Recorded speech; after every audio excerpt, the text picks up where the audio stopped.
Imagine um país que irriga as plantas com água salgada e conseguiu transformar um deserto árido em grandes terras agrícolas. Como esse país, localizado em um dos lugares mais secos da Terra, conseguiu fazer um abastecimento quase ilimitado de água? Israel tem seu território ocupado por dois grandes desertos, Negev e Judeia. Apesar disso, Israel é o único país do planeta que hoje tem menos superfície desértica em comparação a 50 anos.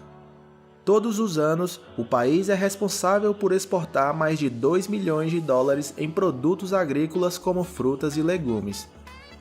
Mas como Israel conseguiu transformar o próprio deserto em uma verdadeira potência agrícola e superou a escassez de água? É o que vamos descobrir agora.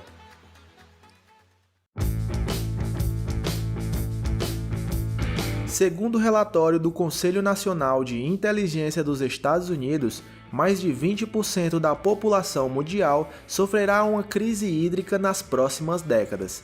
Uma crise que afetará todo o sistema alimentar mundial e não se limitaria a punir apenas os países mais pobres. Até mesmo aqueles países mais desenvolvidos estarão possivelmente fadados a perder grande parte de sua agricultura caso isso aconteça. Mas em um país extremamente seco, com mais de 60% do seu território ocupado por deserto, as consequências seriam ainda maiores. Mas até o presente momento, a falta de água não parece ser muito preocupante em Israel. O país, além de ser muito próspero, é um importante exportador alimentar e tem um abastecimento abundante de água, o que os torna capazes até mesmo de fornecer água para os países vizinhos. Mas a questão é, como eles conseguiram superar esse problema com a água e o que podemos aprender com eles? Para responder a essas perguntas, primeiro temos que entender um pouco da história de Israel. Na década de 1920, o território pertencente hoje a Israel era controlado pelo governo britânico, que, prevendo uma futura escassez de água, afirmaram que não seria viável a contínua imigração de judeus por muito tempo. A partir desse momento, as organizações judaicas da região compreenderam que o futuro deles estava no aumento dos recursos hídricos. Porém, mesmo parecendo um plano quase impossível, em 1939, um dos engenheiros hidráulicos mais conceituados do país, Simcha Blas, um imigrante polonês, foi contratado para elaborar um plano para a obtenção da água, um plano responsável por garantir o futuro de Israel. Blas desenhou um plano de 3 fases, praticamente o plano que foi executado durante décadas e tornou possível a decolagem demográfica e econômica de Israel. A primeira fase consistia na extração de água através da perfuração profunda no subsolo do deserto. Simcha Blas estava convencido de que no subsolo de Israel, mesmo em áreas tão áridas como o deserto de Negev, seria possível encontrar água. Essa primeira etapa foi bem sucedida, mas ainda não era o suficiente. O país precisava aproveitar toda a reserva acessível de água no local e teriam que deslocar toda essa abundância hídrica para onde fosse necessário. A segunda fase teve como objetivo bombear a água do Rio Jordão, o rio mais importante da região, até o sul do país, chegando até mesmo o deserto de Negev, onde os novos colonos poderiam se estabelecer e cultivar seus campos na região.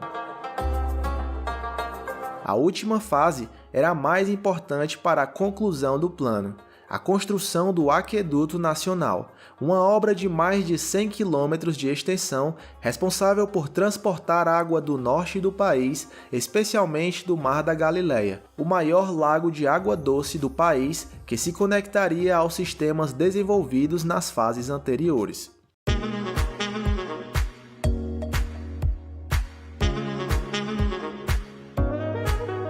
Esse enorme sistema hídrico passou a garantir o acesso à água doce em todo o país, e colocar esse plano em ação era algo extremamente urgente, pois o Estado judeu tinha 806 mil habitantes quando declarou sua independência em 1948. e nos 3 anos seguintes, mais 700 mil pessoas chegaram ao país. Para cuidar de tantas pessoas, alimentá-los e garantir sua sobrevivência, era necessário muita água.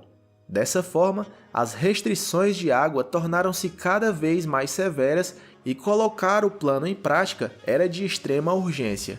O problema é que era preciso muito dinheiro, e Israel não era um país rico naquela época. Dos poucos recursos disponíveis para o novo governo israelense, muitos deles eram destinados com gastos militares para a garantia de sua segurança e defesa nacional.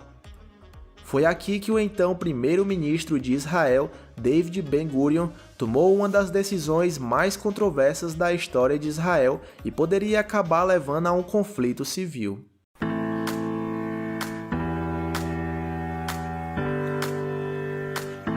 O governo israelense assinou um acordo que recebia uma indenização de 3 milhões de marcos alemães como compensação pelos crimes nazistas cometidos ao comando do Terceiro Reich contra o povo judeu.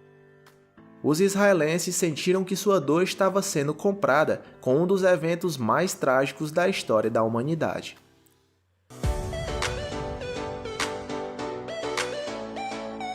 Apesar da insatisfação de muitos protestos e manifestações, o parlamento israelense aprovou o acordo por apenas 2 votos de diferença.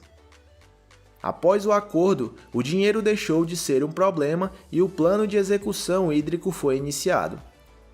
Em 1964, o Aqueduto Nacional passou a ser uma realidade, sendo concluída finalmente as 3 fases do projeto inicial. O abastecimento de água foi finalmente garantido a todo o país.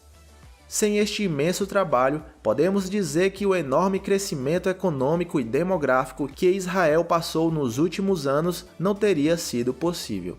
Hoje, com mais de 9 milhões de habitantes, Israel se tornou uma economia moderna e próspera. Mas precisava de mais água caso quisesse permanecer assim.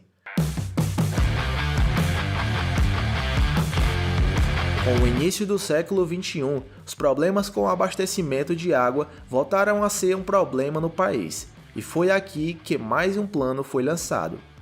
Em 2006, foi tomada a decisão de transferir a gestão do sistema de água das mãos dos políticos e passou para uma agência que deveria gerenciar o sistema de forma profissional. Essa agência tomou medidas mais severas e passou a cobrar o preço real de custo para o fornecimento de água, sem os subsídios fornecidos pelo governo, assim como acontece na maioria dos países. Essa medida não só promoveu a economia de água na região, como aumentou a receita do sistema para a construção de mais infraestruturas e melhorias de sua manutenção.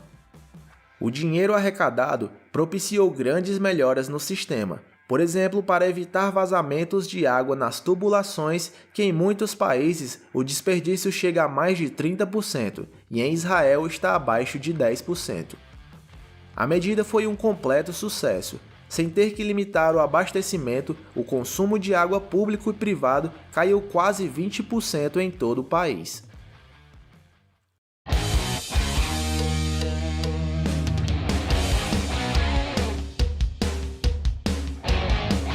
Para impulsionar ainda mais a inovação e despreocupação com a água, o governo decidiu apoiar o investimento tecnológico de novas empresas.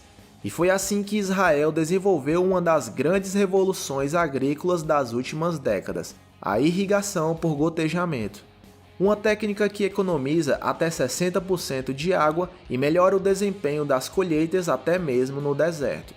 Outro campo em que os israelenses são particularmente bons é o de sementes, tanto tradicionais e geneticamente modificadas, algo que lhes permitiu reduzir o consumo de água de cada planta. Algumas sementes podem ser regadas com água salobra, uma água levemente salgada que existe em grande quantidade no subsolo do país e foi por muito tempo considerada sem uso. Em Israel você pode encontrar melões, tomates, pimentão ou berinjela, entre muitos outros tipos de frutas e legumes que são irrigados com uma mistura de água doce e salgada.